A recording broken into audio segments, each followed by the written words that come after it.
So first of all, I've just been talking on the TV about consumer confidence.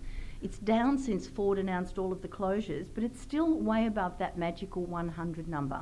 So 100 with consumer confidence means you've got equal numbers of people positive and negative. So it's not all doom and gloom. And we're seeing business confidence also above that magical 100 at 120.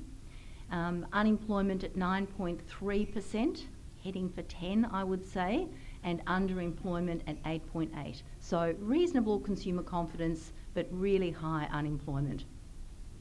And then we've got things like inflation, GDP growth, and I'm not going to even talk too much about these except to say there are many of these figures that everybody's watching. In this place at Roy Morgan Research, we tend to focus on consumer confidence, business confidence, and unemployment. And those are the things that drive the economy, and they're the things that seem to drive spending, and they do seem to relate quite strongly to party political issues. So what we've got here with our voting intention on a two-party preferred basis, you've still got the LNP way ahead at 55 to Labor at 45. But, you know, the game's not over yet, regardless of what anyone says. It's a long time until the election. And if we look at just primary vote, you've got about 23% of the population not voting for one of those major parties.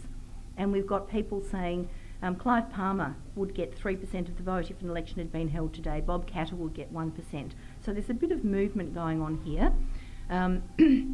Greens at 9.5, but essentially 23% of the population in that not welded onto a major party group. So let's not assume that the election is a foregone conclusion. But I think what we can assume is that the next little while is going to be viewed through a political lens, whichever political persuasion you are. As some of you who've been here before know, we do tend to ask people these core questions about what are the big issues going on in the world and in Australia. And this is the one where we ask in an open-ended way, what are the biggest issues? And the big thing happening in this chart is we see the economy, which was by far the largest issue, has taken a really strong dive, and that's predominantly because of the issue of terrorism and war taking over our concerns. So that's what's happening in Australia's mind about the world.